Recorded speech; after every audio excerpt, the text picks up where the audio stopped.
Temos estudado aqui sobre a igreja do Senhor. E como eu disse na primeira vez, igreja não são essas quatro paredes.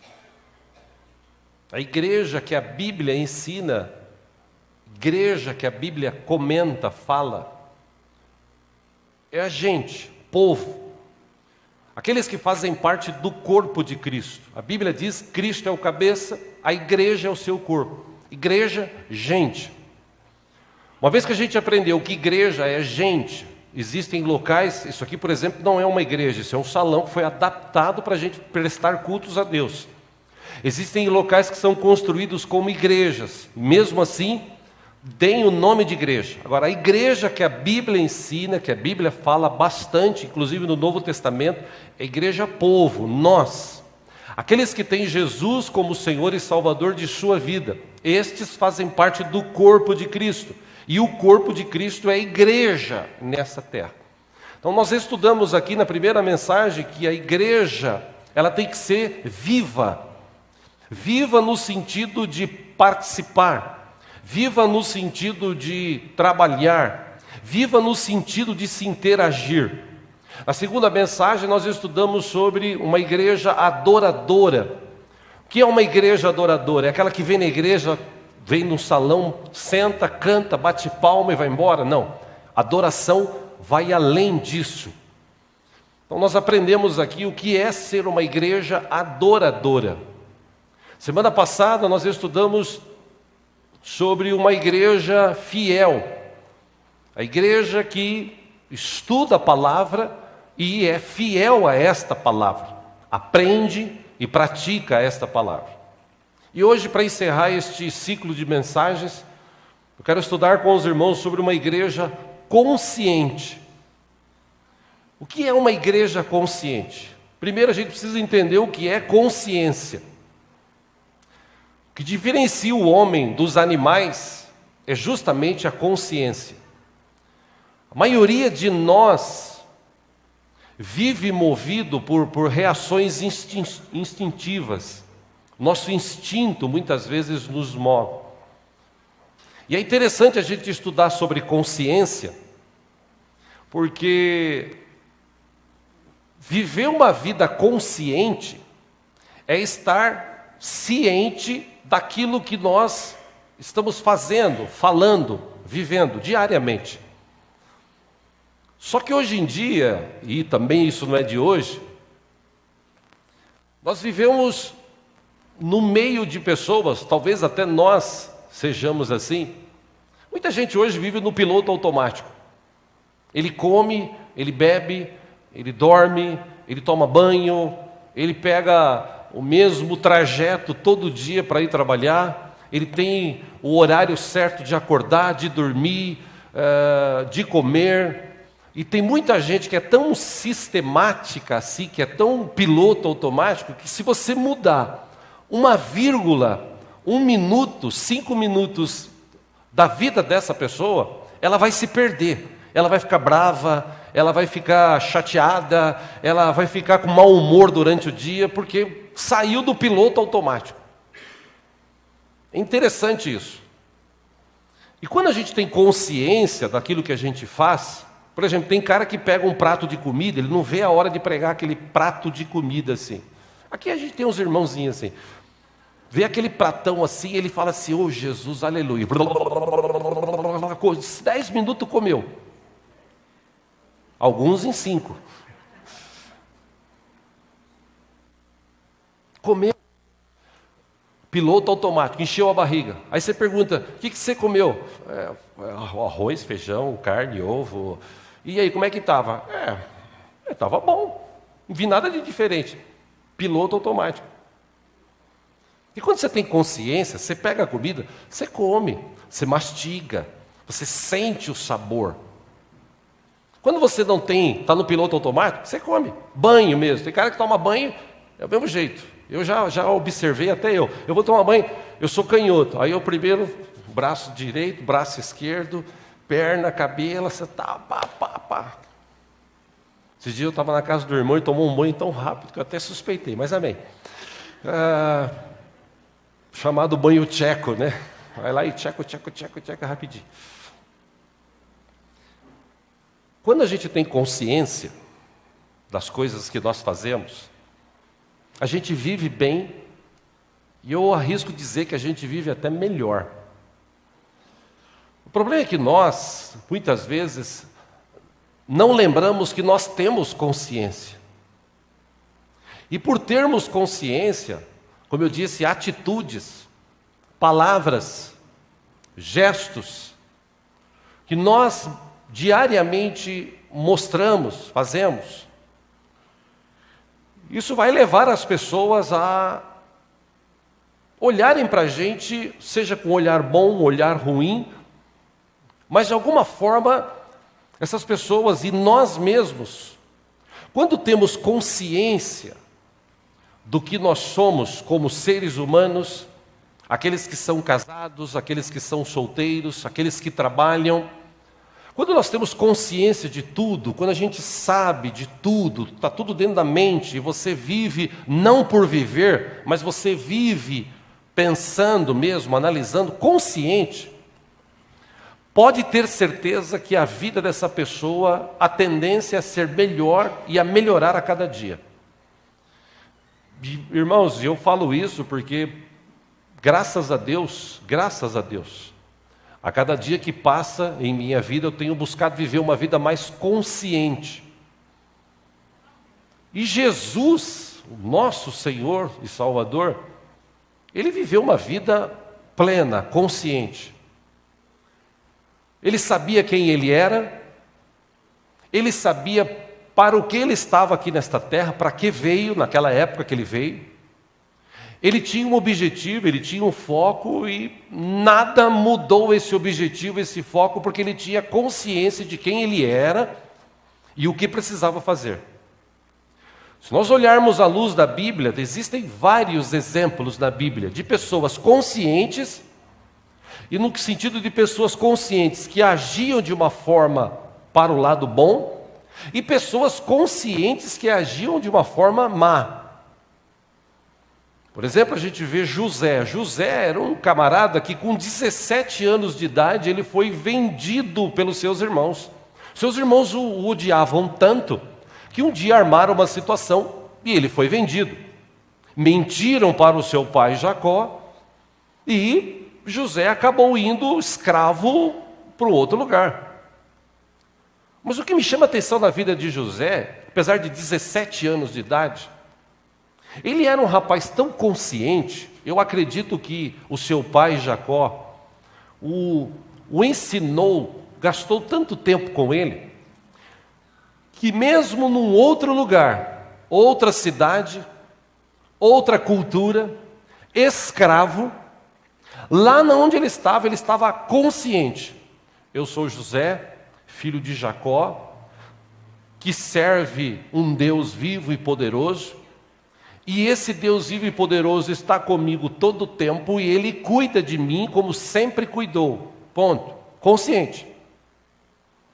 É só você olhar para a história da vida de José, você vai ver que na história da vida de José, com 17 anos, com 18 anos, com 19 anos, por exemplo, 19 para 20 anos, ele estava servindo um chefe da guarda do faraó, e esse chefe da guarda, um cara muito rico, de muitas posses, ele cuidava de tudo, consciente, apesar de escravo, tudo foi colocado na mão dele, ele cuidava de tudo certinho, bonitinho. Um belo dia, a mulher desse cara tenta José, tenta seduzi-lo, tenta se deitar com ele. Chegou um momento que ela tentou tanto que quando ela puxou a roupa dele, ele ficou só com a roupa de baixo, e naquele momento, consciente, ele disse: eu não vou pecar. Eu não vou fazer isso contra o meu Deus. Eu vou esperar o tempo do Senhor. Naquela época, como hoje, já se tinha o conhecimento de que sexo é bom, sim, depois do casamento. Antes do casamento, problemas, pecado, dificuldades, e tudo que você planta um dia você vai colher. Então, José já tinha essa consciência. O que ele faz? Ele foge. A mulher mente para o marido fica bravo, põe ele na prisão, ele vai para a prisão, mas lá na prisão, A Bíblia diz que no tempo que ele ficou ali, uns 8, 9 anos aproximadamente, todos os dias ele levantava consciente: eu tenho um Deus que cuida da minha vida, que está comigo todo o tempo. E a Bíblia diz que lá na prisão, tudo que José colocava as mãos, Deus prosperava. Podia citar outros tantos exemplos. Por isso que quando Jesus veio a esta terra e viveu aqui o seu tempo que viveu como homem, Deus encarnado como homem,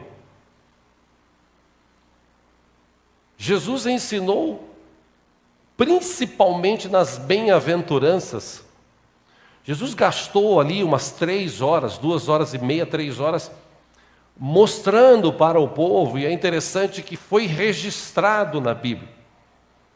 Como eu disse aqui semana passada, tudo que Deus deseja que nós venhamos a saber está registrado na Bíblia.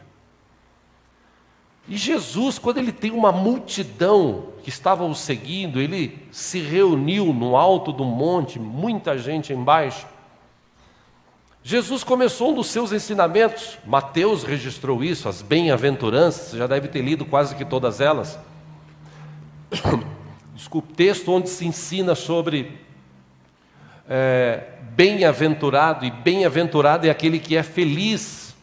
Bem-aventurado, a tradução é aquele que é feliz, que tudo o que faz, ele é feliz.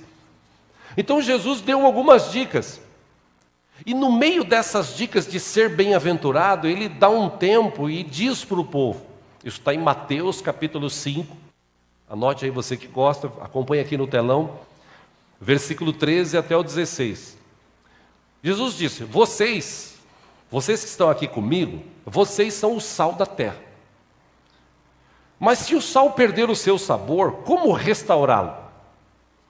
Não servirá para nada, exceto para ser jogado fora. Jesus continua dizendo para eles: vocês são a luz do mundo. Não se pode esconder uma cidade construída sobre um monte. É óbvio. Uma cidade, um monte, uma cidade em cima, não tem como esconder.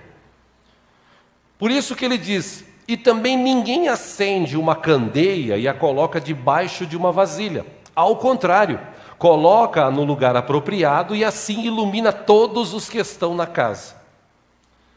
Depois que Jesus falou isso, ele olha para o povo e diz assim: assim brilhe a luz de vocês diante dos homens. Para quê? Simples, para que vejam as suas boas obras e glorifiquem ao Pai de vocês que está nos céus. Então, Jesus, ele dá uma dica, um ensinamento do que é ter uma vida consciente. E é aí que eu quero estudar com os irmãos hoje alguns pontos, porque existem vários pontos. Eu quero estudar pelo menos 5 pontos com os irmãos hoje do que é ser consciente. Lembre-se, igreja consciente, povo, nós que somos discípulos de Jesus, somos a igreja do Senhor nesta terra, ou parte da igreja do Senhor, porque existem outras tantas. Somos parte da igreja do Senhor nesta terra, e como parte da igreja do Senhor nesta terra, precisamos ter consciência. Talvez aí, por causa desse chamado piloto automático, tem muita gente hoje vivendo religiosidade, religião. Por isso que eu bato nessa tecla aqui. Eu não gosto de religião. Religião para mim é uma furada.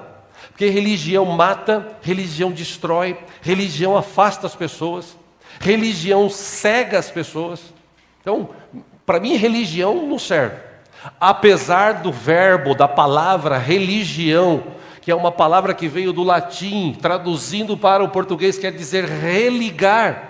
Ou seja, Jesus Cristo veio religar o homem a Deus. Essa é a expressão da palavra. Tem gente que virou isso numa seita, numa igreja, numa religião. Eu sigo uma religião tal. Não, eu não sigo religião. Eu sigo Jesus. Jesus, ele veio e trouxe um estilo de vida diferente. Ele me mostrou esse estilo de vida. Por isso que ele senta com o povo aqui e diz assim: vocês que estão aqui comigo, vocês são o sal da terra. Ora, para que serve o sal? Para dar sabor. Se o sal for insípido, se ele não tiver sabor nenhum, ele serve para ser jogado fora. Aí Jesus diz, vocês são a luz. Para que serve a luz? Para iluminar.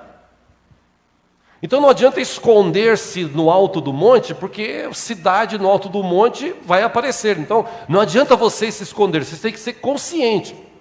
Que consciência é essa? Nós temos consciência de que nós temos um Deus que morreu na cruz por nós e que trouxe um estilo de vida para a gente. Ele não trouxe uma escravidão, não, ele trouxe um estilo de vida.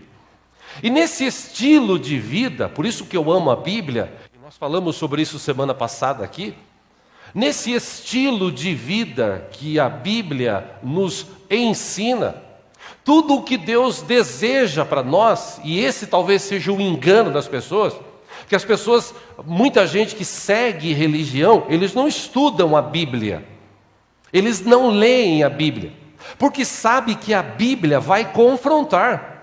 E por que a Bíblia confronta? Como eu disse, sexo ilícito, como eu disse aqui, a adoração, na questão de adoração que a gente viu semana passada, na questão de ter a sua vida própria e fazer o que você bem entende. A Bíblia vai sempre mostrar o caminho de Deus para nós. E por quê? Porque Deus quer isso, Deus é ruim. Ao contrário disso, a Bíblia existe para nos proteger. Quando nós praticamos a Bíblia, quando nós entendemos que ela é a palavra escrita de Deus, pastor, mas foi escrita por homens, graças a Deus, e a pessoa vinha anjo escrever Bíblia, foi homem que escreveu, e a Bíblia ela foi inspirada por Deus, Deus inspirou homens para escrever a palavra, e como eu digo sempre aqui, repito, Deus é tão maravilhoso que Ele não escondeu nada, porque se Deus fosse tendencioso, a Bíblia não ia dizer que Jacó era um picareta, que Elias, apesar de fazer chover fogo do céu, no outro dia ele estava em depressão, que teve gente que mentiu, que prostituiu, que roubou, que Davi, um homem segundo o coração de Deus, mandou matar o marido de uma mulher que ele gostou dela. Quer dizer, se Deus fosse tão tendencioso, nada disso estaria descrito na Bíblia. Ao contrário disso, Deus permitiu que fosse escrito tudo. Para quê? Para a gente aprender com isso e se proteger.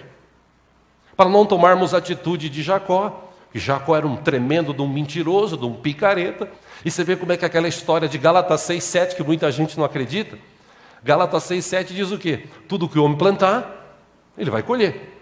Jacó viveu boa parte da sua vida mentindo, enganou seu sogro, enganou as pessoas, mentiu, enganou os seus filhos. Mandam embora como escravo, vendido como escravo, o filho mais moço, vão para o pai e mente para o pai, fala assim, seu filho morreu. Ou seja, a gente tem que tomar cuidado e ter consciência de que a Bíblia existe para nos proteger, para a gente aprender com ela. Então tem o exemplo de Jacó mentiroso, tem o exemplo de Davi, que cobiçou a mulher de um outro homem. Tem o exemplo de José, que quando uma mulher o tentou a se deitar com ele, a mulher do seu patrão, do seu dono, que ele era servo, ele fugiu. Ou seja, por que ele fugiu? Porque ele era gay, boiola? Não, porque ele servia a Deus, porque ele tinha consciência. Tanto que aos 30 anos de idade, quando Deus honrou a vida dele, ele se tornou o segundo, depois de Faraó, José mandava no Egito, ali ele casou-se com uma mulher e teve 2 filhos, ponto. Ou seja, a Bíblia, tudo que está descrito, ela serve para nos ensinar, nos capacitar e nos proteger. Eu quero deixar isso bem claro aqui, porque tem gente que acha assim, eu não leio a Bíblia, porque a Bíblia tem uns negócios que eu não concordo. Bom, você pode até não concordar, você tem todo o direito de não concordar. Mas ela existe e foi escrita para ser estudada e para ser vivida. E quando nós estudamos e vivemos, é impossível, como vimos semana passada, Deus não nos abençoar. Porque a Bíblia diz que Deus é fiel e Ele é fiel à sua palavra. Se nós cumprirmos a sua palavra, Deus será fiel a gente. Amém? Uma vez que a gente entende isso, que nós somos uma igreja viva, que nós somos uma igreja adoradora, que nós somos uma igreja fiel, uma igreja que foi lavada e remida pelo sangue de Jesus, que vive novidade de vida. Por que novidade de vida? Hoje eu sou consciente. Eu era pecador, vivia longe de Deus, porque Deus é santo, o salário do pecado é a morte, Deus odeia o pecado, Deus ama o pecador, mas odeia o pecado. Então, enquanto eu viver no pecado, eu vou estar longe de Deus. Isso é simples de entender. Agora, quando eu recebo Jesus, e por que eu recebo Jesus e não a religião? Porque não é a religião que salva, não é a placa da igreja que salva, que leva a gente a ter contato com Deus. A Bíblia diz que só tem um caminho. A Bíblia diz que só tem um mediador entre Deus e os homens, a saber, Jesus Cristo. Ponto. Não tem outro. Então não tem outro caminho que leva o homem para Deus a não ser Jesus. E por que eu tenho que aceitar esse Jesus? Simples. Porque eu sou pecador, não tem como eu pagar pelos meus pecados. O único jeito que eu tenho de me reencontrar com Deus, de me religar com Deus, é através do sacrifício que Jesus fez na cruz. O que ele fez? Um homem que viveu aqui, que não pecou, venceu a morte, venceu o pecado, foi crucificado. Isaías, 500 anos antes, tinha profetizado sobre esse Jesus, dizendo o seguinte: ele foi levado ao madeiro, e lá ele foi crucificado, e pelas suas pisaduras lá, pelos seus sofrimentos, nós somos sarados hoje, vamos ser sarados. Ele estava profetizando. Então Jesus, quando ele morreu na cruz do Calvário, a Bíblia diz que aquele véu do templo, o véu que separava, ninguém podia entrar lá, a não ser o sacerdote, antes de uma purificação muito grande. Só o sacerdote, depois de passar um tempo de purificação, poderia entrar lá naquele lugar. Mas quando Jesus morreu, não precisava mais daquele véu do templo e nem do templo. Quando Jesus morreu, ele abriu o caminho entre o homem e Deus. Por isso que o livro de João também diz que Jesus é o nosso advogado junto ao Pai. Como vimos semana passada aqui, Jó, a Bíblia diz no livro de Jó que o diabo, ele existe e ele está circulando pela terra. Ele chegou um dia diante de Deus e disse, Deus olhou para ele e falou assim: você viu meu servo Jó? Ou seja, ele anda pela terra e analisa as pessoas, ele conhece as pessoas, ele não tem mais o que fazer. Está aí há 5, 6, 7 mil anos nessa terra só fazendo isso. E por que ele faz isso? Por que ele quer destruir as pessoas? Por que ele quer que as pessoas pequem? Porque o desejo dele é de ver as pessoas longe de Deus. O único jeito que ele tem, talvez, de afetar um pouco o coração de Deus é destruir o ser humano. Porque ele contra Deus não tem nem comparação, porque Deus tem todo o poder, toda a glória, ponto. A Bíblia diz que um dia Jesus Cristo vai voltar e vai prender o diabo, ponto, acabou. E ele sabe disso. Então qual é o jeito que ele tem de se vingar de Deus? Tentando destruir a mim, tentando destruir você. Levar a gente para os caminhos que ele tem mostrado. Por isso que quando a gente recebe Jesus como Senhor e Salvador, nós passamos a ter uma nova vida. E nessa nova vida, a própria palavra já diz, ela é nova. Por isso que Paulo, escrevendo à igreja de Corinto, ele disse assim: gente, quem agora está em Cristo é uma nova criatura. As coisas velhas passam, tudo se faz novo. Ou seja, o meu jeito de pensar, de agir, de viver, já não é mais o mesmo antigamente. Porque antigamente não tinha consciência. A Bíblia, inclusive, diz isso. Que quando eu e você recebemos Jesus como Senhor e Salvador, Deus não lembra, não vê, Deus não se lembra, nem está preocupado com aquele tempo de ignorante, que a gente vivia do piloto automático. Aquele pessoal que bebia, fumava. Não, mas a Bíblia proíbe beber, proíbe fumar? Não, a Bíblia não proíbe nada disso, não. A medicina proíbe. Porque quanto mais você beber, mais você vai se destruir. Quanto mais você fumar, mais você vai se destruir. Então, por isso que quando eu leio a Bíblia, e a Bíblia diz que o meu corpo é o templo do Espírito Santo, poxa, eu quero o melhor para Deus na minha vida. O melhor espaço que eu puder ter dentro de mim, eu vou dedicar ao Senhor. Então, eu não vou me destruir, eu vou dedicar a minha vida, o meu corpo, o meu pensamento, a minha consciência ao Senhor Deus. Por isso que Paulo, quando escreveu aos Romanos, capítulo 6, versículo 4, ele disse o seguinte: de sorte que fomos sepultados com ele pelo batismo na morte. A gente foi batizado E eu aponto aqui, porque aqui tem o nosso batistério. Quando a gente é batizado, nessa fração de segundos, nasce uma nova vida. Paulo disse, quando nós fomos sepultados com ele pelo batismo na morte, e para que isso? Para que, como Cristo foi ressuscitado dentre os mortos, pela glória do Pai, assim andemos nós também em novidade de vida. A gente tem que entender, e para isso tem que ter consciência. E eu repito o que eu comecei dizendo aqui. O que difere os homens, o ser humano, dos animais é a consciência. Animal nenhum tem consciência. Como eu disse, existem vários pontos que eu podia citar aqui.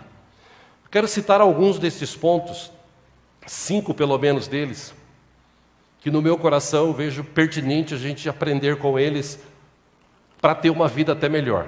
O primeiro deles, uma igreja que tem consciência, uma igreja consciente, sabe que com dinheiro não se brinca.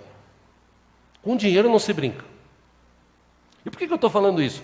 Meu irmão, a gente vive num tempo em que as pessoas estão indo às igrejas fazer campanha, se submeter a campanha, sacrifício, uma série de coisas para ter uma vida financeira abençoada. E em nenhum texto que eu li da Bíblia, e olha que, para a glória do Senhor, eu já li a Bíblia inteira, e leio todos os dias textos, eu não encontrei nenhum texto que possa sugerir eu hoje de pegar e falar o seguinte: irmãos, nós vamos fazer uma campanha para que você seja abençoado financeiramente. Não tem nenhum texto. Pega um pedaço de um texto aqui, pega um pedaço de um texto ali, que Abraão foi sacrificar Isaque, então você tem que fazer um sacrifício, irmão, não tem nada a ver com dinheiro. E uma igreja que tem consciência, que lê Bíblia, que aprende a palavra, ela sabe que não precisa de ser campanha para ser abençoada, ter campanha ou participar de campanha para ser abençoada financeiramente. Existe um caminho na Bíblia que Deus deixou claro para os homens. Quero ler com vocês, é um texto muito conhecido, você que trouxe a Bíblia. Vamos ler juntos em Malaquias, capítulo 3. E não reclama não, que faz anos que eu não prego de Malaquias aqui, viu?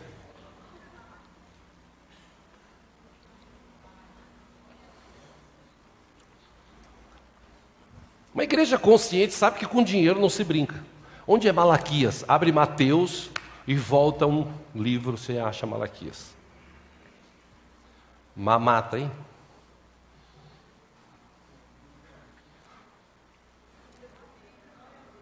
Capítulo 3. Deus falando com o povo da época.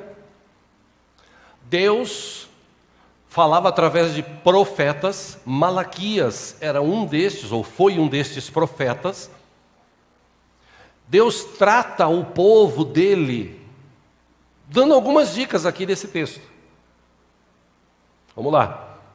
Malaquias capítulo 3, versículo 6. Deus diz assim, através desse profeta: de fato, eu, o Senhor, não mudo. Por que ele diz isso? Por isso que vocês, descendentes de Jacó, não foram destruídos.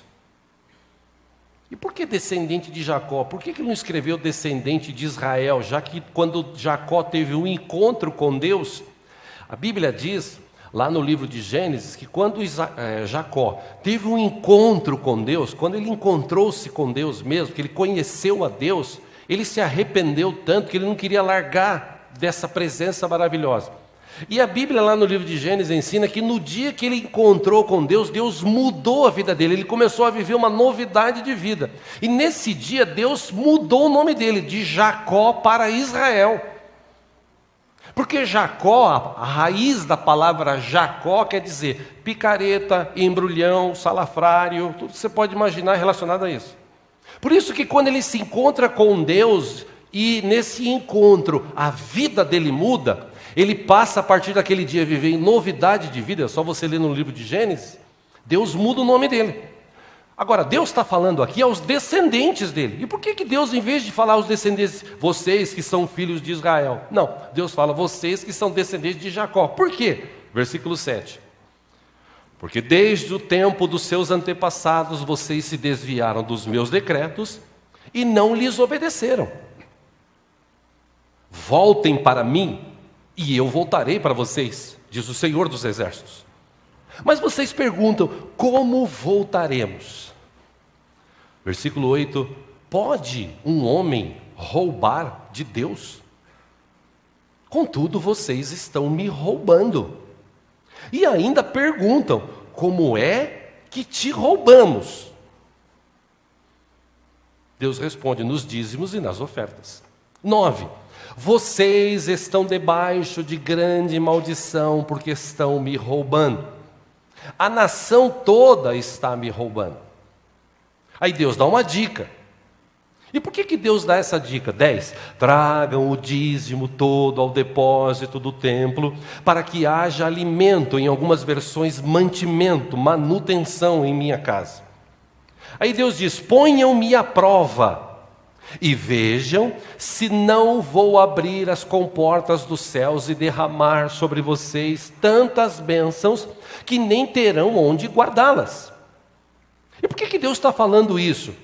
11. Impedirei que pragas devorem suas colheitas, as videiras nos campos, e as videiras nos campos não perderão o seu fruto, diz o Senhor dos Exércitos. Depois que acontecer isso, 12 e último, então todas as nações os chamarão felizes. Por quê? Porque a terra de vocês será maravilhosa, diz o Senhor dos Exércitos.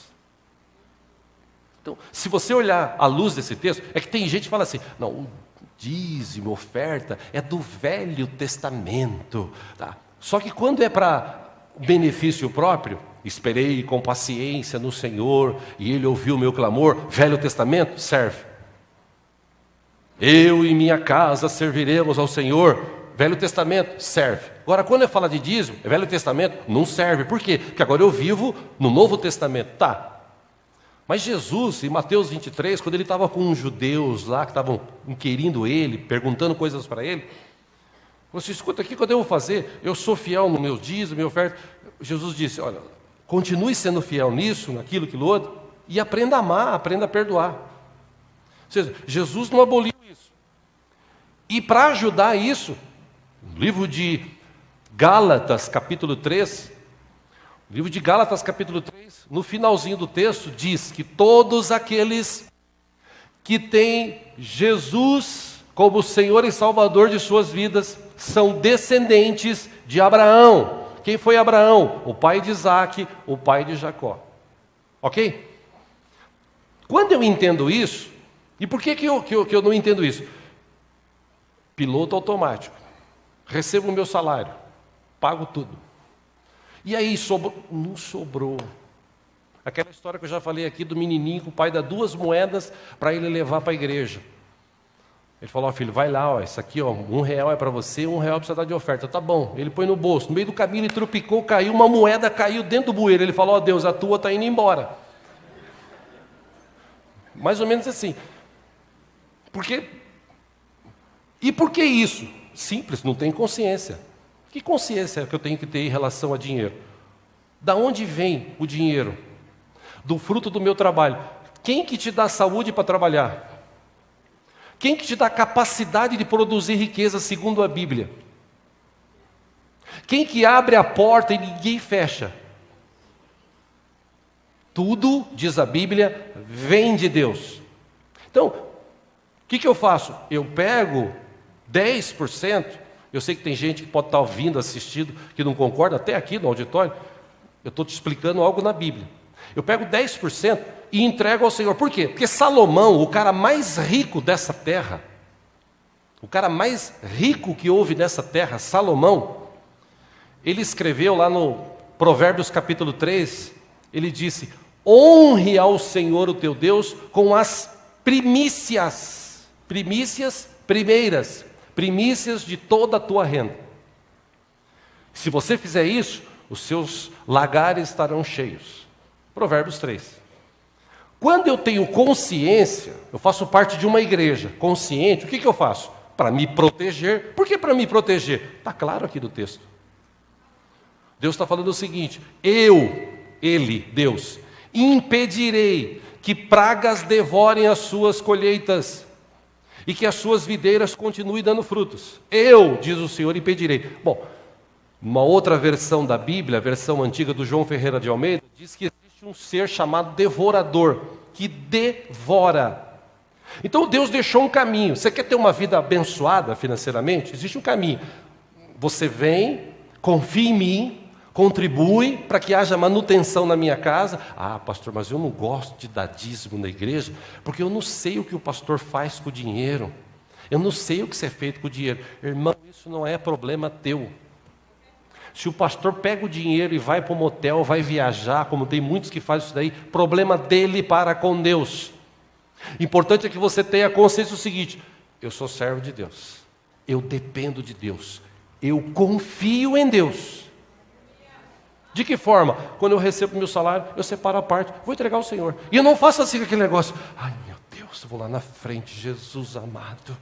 Como eu já falei aqui antigamente, né? Hoje, graças a Deus, a gente não tem isso. Mas antigamente tinha aquele coador de café grandão assim, lembra nas igrejas? Parecia um coador de café grandão assim, que passava recolhendo a oferta, né? Aí tinha gente que ficava assim, com aquela cara de espiritual, com a mão fechada assim. Aí quando passava, ele botava a mão lá dentro. Eu não sabia se ele estava pondo ou pegando.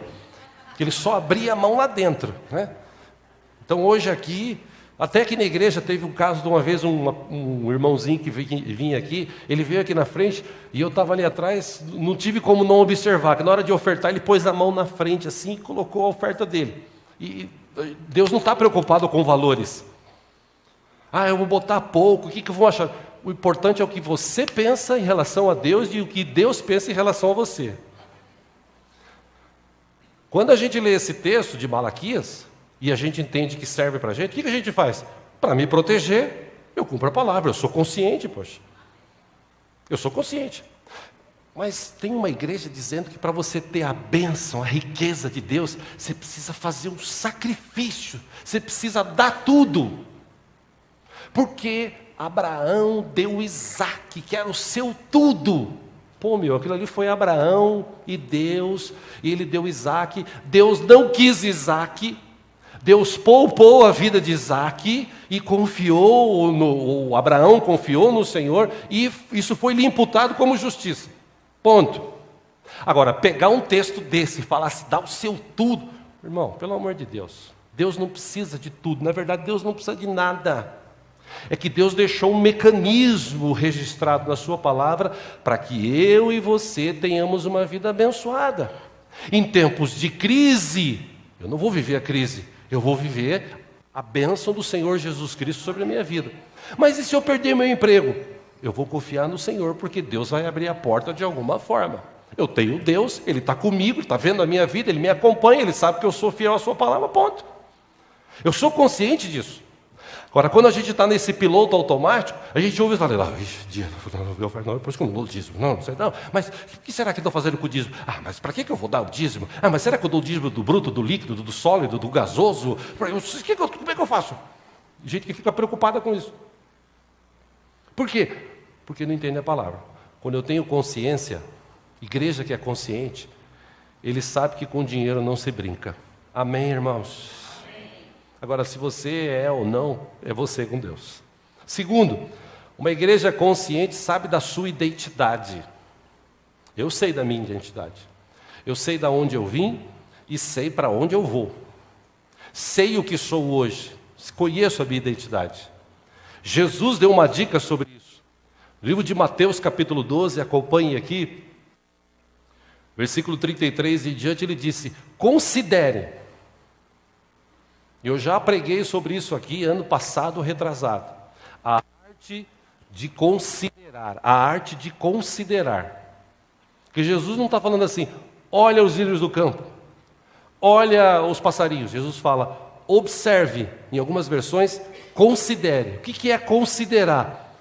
É você olhar um pássaro, por exemplo, e olhar a cor que ele tem, o formato do bico, olhar de que jeito que ele voa, de que jeito que ele se ajunta, para onde ele está, que tipo de árvore ele gosta. Isso é observar, considerar. Olhar é olhar o passarinho. Por isso que Jesus sempre deu dicas. E nessa dica aqui, de sua identidade, ele diz: considere. Uma árvore boa dá fruto bom. Uma árvore ruim dá fruto ruim. Pois uma árvore é conhecida por seu fruto. Aí Jesus pega aqueles caras que viviam ao lado dele, querendo deixar ele, de calça curta. Ele olha para eles, versículo 34, e diz assim: raça de víboras, como podem vocês que são maus dizer coisas boas? Pois a boca fala do que está cheio o coração. Aí Jesus diz, 35, o homem bom do seu bom tesouro tira coisas boas. O homem mau do seu mau tesouro tira coisas más. 36, mas eu lhes digo que, no dia do juízo, os homens haverão de dar conta de toda palavra inútil que tiverem falado. Versículo 37, pois por suas palavras vocês serão absolvidos e por suas palavras serão condenados. O que Jesus quis dizer com isso aqui? Eu sei da minha identidade, eu sou cristão, discípulo de Jesus. No dia que eu nasci de novo, que eu vivo novidade de vida, meu jeito de falar, meu jeito de pensar, meu jeito de agir é completamente diferente. Eu tenho uma identidade hoje, eu sou discípulo de Jesus. Eu vivo nessa terra, uma religião, carregando Bíblia, dando aleluia, glória a Deus, falando alto. Não, não é isso. Eu vivo uma vida diferente. Eu vivo uma vida de paz, vivo uma vida de alegria. Eu vivo uma vida assim, eu tenho dinheiro hoje, além. Eu não tenho, amém. Eu estou passando dificuldades de minha saúde, amém. Deus está comigo, Deus sabe, eu confio no meu Deus. Da onde eu vim? Para onde eu vou? Poxa, eu era um pecador. Eu estava condenado a viver longe de Deus a eternidade. Aí um dia Jesus olhou para mim e disse: vem aqui, meu servo, vem aqui, minha serva. Aí eu falei: eu quero o Senhor, eu não consigo falar com um Deus vivo. Já tentaram me mostrar tantos caminhos e tal, mas eu quero um Deus vivo. Então vem cá, eu mostro ele para você. Quando André e Tomé, quando Tomé viu Jesus, e antes disso, ele questionou, ele disse assim: então nos mostra Deus. Jesus está dando administração e fala assim: então nos mostra o Pai. Aí Jesus fala para mim: quem olha para mim, olha para o Pai. Eu e o Pai somos um. Por isso que Ele é Pai, Filho e Espírito Santo. Quando eu conheço Jesus, Jesus me leva a Deus. Então eu sei, eu era um pecador. Eu vivia de uma forma sem consciência. Hoje eu tenho consciência, eu já não vivo mais aquela vida, eu vivo uma nova vida. E nessa nova vida, a cada dia eu estou aprendendo mais e estou crescendo na presença do Senhor. E eu tenho consciência nessa identidade que um dia Jesus vai voltar para buscar a sua igreja. E eu faço parte dessa igreja. Eu vou morar com Ele nos céus. Ah, mas isso aí é papo furado, pastor, porque Jesus está demorando para voltar. Graças a Deus que Jesus está demorando para voltar. Se Jesus viesse hoje, um monte de gente ia ficar perdida por aí. Mas a cada dia Deus tem tido misericórdia. Terceiro ponto, uma igreja consciente sabe que deve amar o próximo. De que forma que eu devo amar o próximo? Do jeito que eu sou amado por Deus. Deus me ama. Deus ama você? Tem certeza absoluta disso? E de que forma que Deus te ama? Pastor, Deus me ama. Tá, mas de que forma? Deus me ama. Tá, mas você já parou para pensar nisso? Você tem consciência do amor de Deus? Como assim? Eu vivia errando, cometendo um monte de pecado, falando um monte de bobagem. E agora Jesus Cristo veio, fez morada em minha vida através do seu Espírito. Eu tenho uma nova visão, agora eu vejo coisas, eu entendo coisas que eu não entendia, porque Jesus trouxe isso para mim. E a única coisa que Ele disse é: olha, ame os outros. De que forma? Do jeito que eu estou amando você. Ame os outros dessa... Ah, pastor, mas é difícil, né? É difícil. Amar aquele cara que fecha você no trânsito. Amar aquele cara que dá um chapéu no você no negócio. Amar aquele vizinho, aquela vizinha que varre o lixo para frente da tua casa. Amar aquele cara que fala mal da tua vida. Aí é difícil, pastor, sair só Jesus. Não, teve muita gente dessa terra e existe pessoas hoje que conseguem amar os outros. De que forma? Consciente. Mas eu sou consciente de que forma? Deus me ama. Mas e aquele ali que fala mal de você, que xinga você? Eu entendo que ele não tem consciência do que ele está fazendo, eu já tenho consciência. E de que forma que eu tenho essa consciência? Eu leio a Bíblia. Paulo, escrevendo num dos textos clássicos dele, ele escreveu: gente, nossa luta agora não é mais contra carne e sangue. Antigamente, antes de Jesus, os caras se matavam, brigavam. Não, a nossa luta agora não é contra carne e sangue. Eu não vou brigar mais com ninguém, bater mais em ninguém. A nossa luta agora são contra os seres espirituais das regiões celestiais, que estão querendo destruir a nossa vida. E eu vou citar um exemplo para vocês aqui. Eu já falei isso aqui. Você quer conhecer quando o cara se converte, é quando você leva ele para jogar bola. Por isso que a gente agora tem uns jogos de futebol aí, e os convertidos estão ficando. Porque você leva para jogar a bola lá, na hora o cara, beleza, tal. Faz até a oração. Vamos orar? Vamos orar. Senhor, abençoe esse jogo aqui e tal, que ninguém se machuque. Se depender de Deus, ninguém vai se machucar. Mas se depender dos outros, aí é difícil, né? Porque tomou uma canelada, o cara, você vai ver. E eu brinco com os meninos aí, com os meninos mal falando, que tem um monte de velho que joga lá.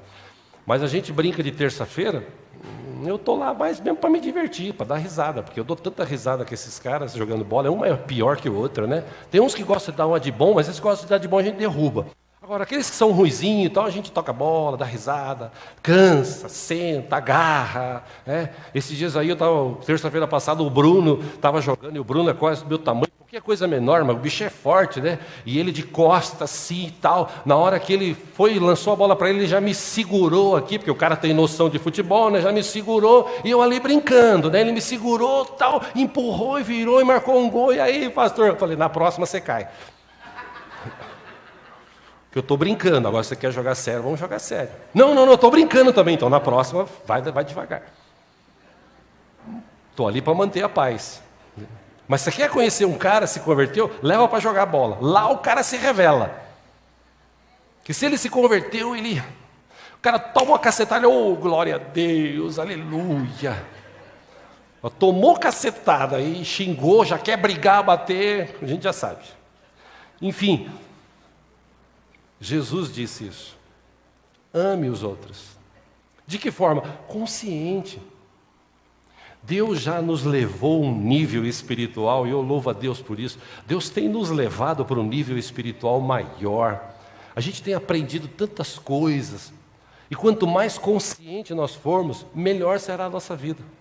Jesus deu a dica, quero ler com vocês. Vamos ler em Mateus 5.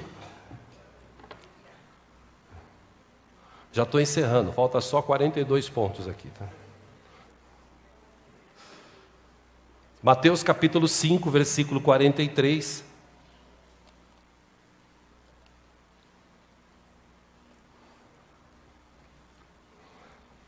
Jesus disse, vamos lendo aqui para ganhar tempo: vocês ouviram o que foi dito, ame o seu próximo e odeie o seu inimigo. E quem que disse isso? Ao longo dos tempos, na religião foi dito isso. A religião levou as pessoas a viverem assim. Porque se você olhar lá no Velho Testamento, lá no livro de Números e também Deuteronômio, está dizendo o seguinte, o mesmo texto que Jesus falou: ame o próximo como a ti mesmo. Mas Jesus disse para eles: o que vocês ouviram aí na religião de vocês? Ame o seu próximo, odeie o seu inimigo. Jesus disse: mas eu lhes digo, amem os seus inimigos e orem por aqueles que os perseguem. Oh Deus, não dá, né? O cara está querendo tomar meu emprego lá na empresa, eu vou orar por ele. Sim, ora, fala assim: Deus, dá um emprego melhor para ele numa outra empresa em nome de Jesus. Simples. Vamos lá. Versículo 45. 44 de novo. Ame os seus inimigos e ore por aqueles que os perseguem. Para quê? 45. Para que vocês venham a ser filhos de seu Pai que está nos céus. E por quê? porque Ele faz raiar o seu sol sobre maus e bons, e derrama chuva sobre justos e injustos. 46, se vocês amarem aqueles que os amam, que recompensa vocês receberão? Até os publicanos fazem isso. Publicanos eram os cobradores de impostos. 47, e também alguns deles eram judeus, né? 47, e se saudarem apenas os seus irmãos, o que estarão fazendo demais? Até os pagãos fazem isso. Portanto, 48, Jesus disse: sejam perfeitos, como perfeito é o Pai Celestial de vocês. Pastor, como é que eu tenho que amar do jeito que você é amado? Que você pisa na bola. Quem pisa na bola aqui de vez em quando? Só eu, mais uns 4, 5 aí. Pô, tem um monte de santo nessa igreja, eu não sabia, mano. Desculpa aí. Porque todo dia a gente faz alguma coisinha errada, né? Fala, faz. Enfim. Deus olha para a gente, vê a marca de Jesus, tem misericórdia. A gente pede perdão, Deus perdoa. Deus continua amando a gente. Jesus deu até uma dica sobre isso. É interessante que tem um texto que Jesus diz o seguinte: teve um cara que devia 100 mil reais, vamos falar um valor assim, 100 mil reais. E o seu patrão chegou nele: e aí, você não vai pagar os 100 mil reais? Poxa, eu não tenho condição de pagar esses 100 mil reais, porque é muito dinheiro e tal. O patrão dele olha para ele e fala assim: tá bom, olha, vou perdoar essa dívida, fica aí, não precisa dever mais nada para mim não. Ele vai embora para casa feliz, no meio do caminho ele encontra um cara que está devendo para ele 100 reais. É mais ou menos essa comparação que Jesus fez. Ele pega esse cara e fala assim: cadê meus 100 reais? Que 100 reais? Os 100 reais que eu te prestei e tal, você não vai dar 100 reais? Não, mas eu não tenho coisa. Vai ter que pagar, cara. Vai pagar, eu quero 100 reais, se vira. Alguém viu aquilo e foi falar para o patrão dele. Falou: o senhor perdoou uma dívida de 100 mil e ele não conseguiu perdoar uma dívida de 100 reais. Jesus fez essa comparação porque tem gente que ele recebe tanto perdão e misericórdia de Deus, mas ele não consegue amar a pessoa que está do seu lado. Amar aquele que te persegue. O que eu vou fazer por ele? Brigar com ele? Vou orar para que Deus abençoe, para que Deus abra a mente. Por quê? Porque eu tenho consciência de quem eu sou. Amém? Quarto ponto, você deve perdoar como você é perdoado. Aliás, falando de amor, 1 Pedro 1, 22, 23... agora que vocês purificaram a sua vida pela obediência à verdade, visando o amor fraternal e sincero, ame sinceramente uns aos outros e de todo o coração. E por que eu vou fazer isso? 23. Vocês foram regenerados, não de uma semente perecível, mas imperecível, por meio da palavra de Deus viva e permanente. Amém? Amém? Pergunta para a pessoa que está do seu lado: Deus te ama, meu irmão? Ele falou que sim ou que não? Pergunta para ele agora: de que forma que Deus te ama? De todo jeito, falaram aqui, né? Aí fala para ele assim: que tal você começar a amar um pouquinho mais as pessoas do jeito que Deus te ama? Aí não, né, pastor? Aí já está querendo demais, né? Consciente.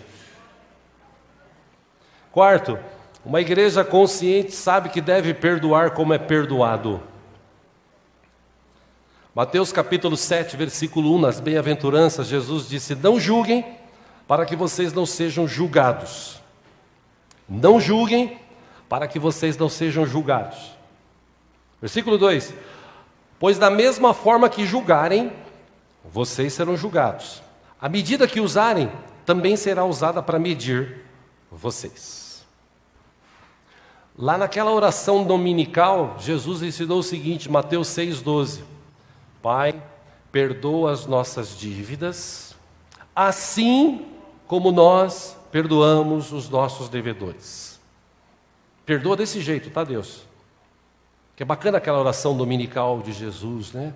Ah, tão bacana, tantas palavras maravilhosas. Pão nosso de cada dia nos dai hoje. Tá. Perdoa as nossas dívidas, as nossas ofensas, como nós temos perdoado aqueles que nos têm ofendido e tal, em outras versões. Essa é uma oração condicional. Quem ora, ora consciente. E eu já falei aqui, teve uma vez que eu vi o jogo, era do acho que do Vasco, não sei quem, e o técnico era o Mr. Prechetinha lá, o Joel Santana.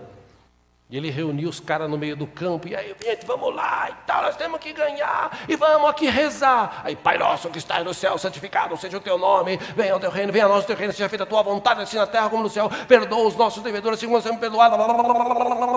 Amém, amém, vamos lá. E começou a falar um monte de palavrão, seus bandos de e tal. Eu falei, pô, oração piloto automático, porque não entendeu nada do que estava falando. Se entendesse, mas não entendeu nada. Como tem muita gente que vem à igreja hoje, e ele está no piloto automático, ele chega e fala, vai começar o culto, agora vai cantar a música, acabou a música, agora começa a outra, agora o irmão está falando, tá, agora eu vou dar um aleluia, levanta a mão, agora eu vou ofertar, agora vem a palavra, acabou a palavra, vou embora, amém, domingo, vou para casa, tal, segunda-feira, trabalhar, piloto automático. Ele não chega na igreja, ele não sente, ele não pensa, ele não considera, ele não... E a gente tem que aprender a ser assim. Quando a gente aprende a ser assim, a gente aprende a perdoar, do jeito que Deus tem perdoado. E olha, meus irmãos, Deus tem perdoado a gente, hein? Deus tem perdoado a gente, hein? Deus tem tido misericórdia da gente. Aliás, eu aconselho você nas suas orações, ora pelo Brasil. O Brasil está vivendo o pior momento político que possa ter existido até hoje, é esse momento. Os políticos, a maioria, todos envolvidos com falcatruas, com roubos, com mentiras, sujeira, uma atrás da outra. Um tempo nojento, uma crise nojenta, política, financeira no nosso país, talvez como nunca houve. A gente tem que orar pelo Brasil, porque o povo não está nem aí. A gente tem que orar pelo Brasil, porque Deus tem tido misericórdia da gente. E eu não sei até quando, como eu disse semana passada aqui, tem gente confundindo bondade com fraqueza. Não, Deus é bom, mas Deus não é fraco não, Deus é justo. E a Bíblia diz que quem julga é Ele. Eu não julgo, eu amo e perdoo, mas a gente tem que orar uns pelos outros para que Deus tenha misericórdia da gente. E Deus tem tido misericórdia da gente todos os dias. Deus tem perdoado a gente. E por que a gente não aprendeu ainda a perdoar os outros? E por que eu tenho que perdoar os outros? Porque Deus mandou? Não, para proteger a minha vida, eu sou consciente. Quanto mais eu perdoar, mais o perdão de Deus vai chegar na minha vida. Amém? Quinto e último ponto. Uma igreja consciente sabe que é preciso ler e conhecer a palavra. E eu quero encerrar falando sobre isso aqui, por quê? Porque tem muita gente que não conhece isso aqui, não lê, não estuda. Está atrás de uma religião que diz que fala sobre isso, mas não lê, não estuda. Porque se lesse e estudasse, não praticaria muita coisa que se faz por aí hoje.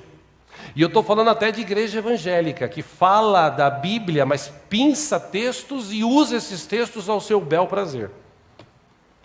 Igreja consciente, ela conhece a Bíblia. Tem um relato aqui de Atos capítulo 17, só para registro aí. Atos 17, versículo 10 e 11. Logo que anoiteceu, os irmãos lá de onde eles estavam enviaram Paulo e Silas para Bereia. Era uma cidade lá perto da Judéia, Samaria e tal. Chegando ali, eles foram à sinagoga judaica, uma igreja assim. Os bereanos eram mais nobres do que os tessalonicenses, que era onde eles estavam, na Tessalônica.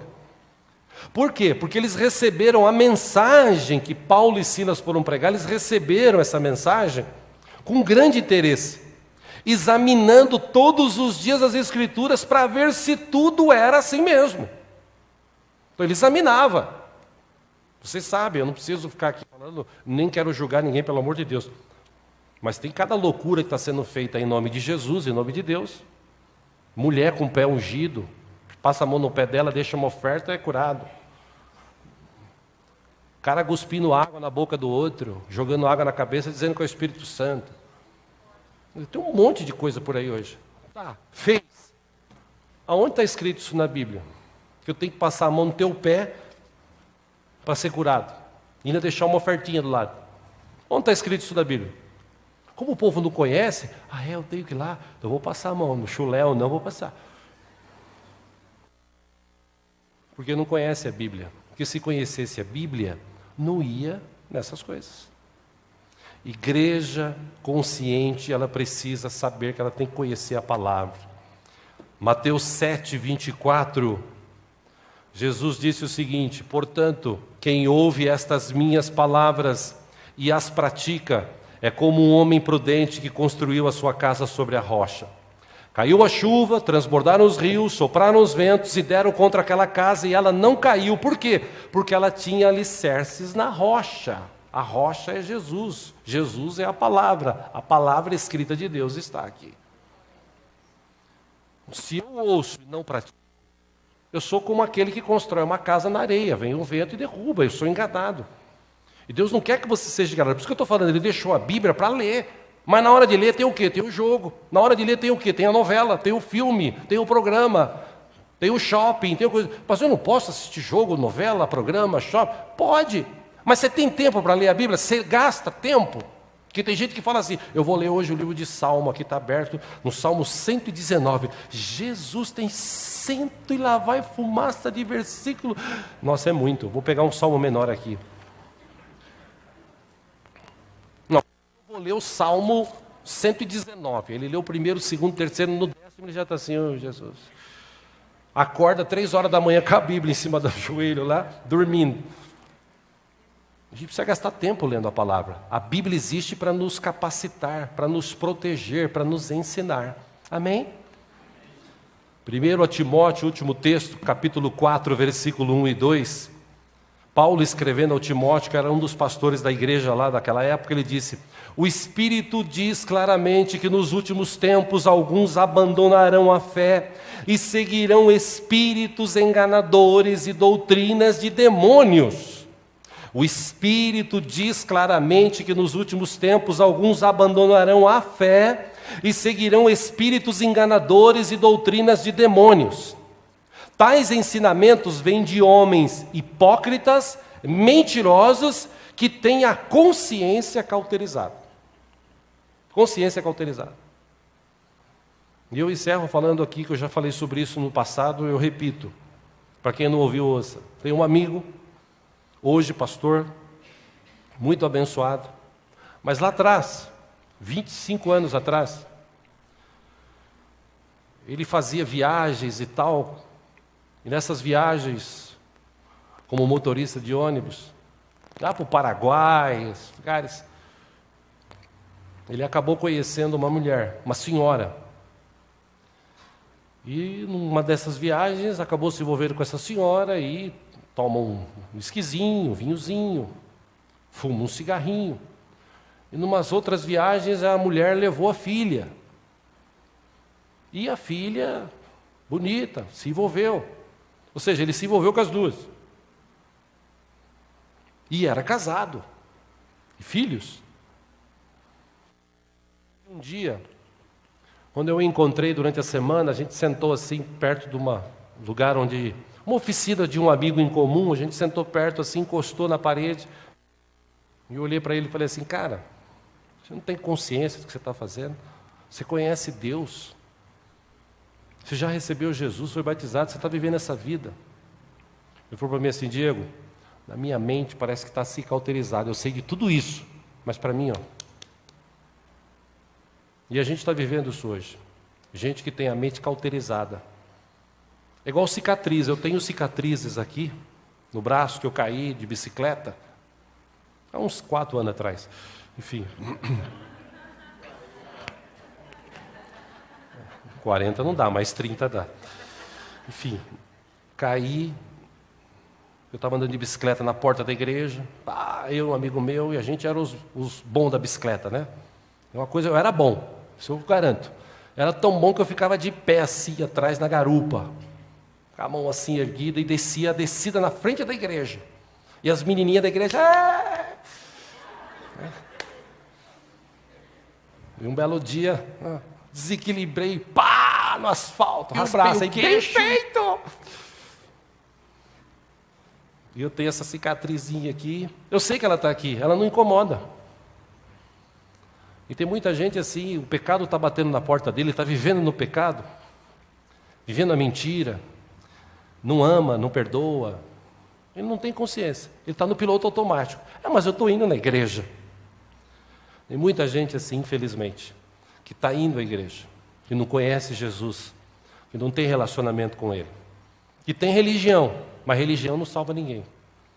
Quem salva é Jesus.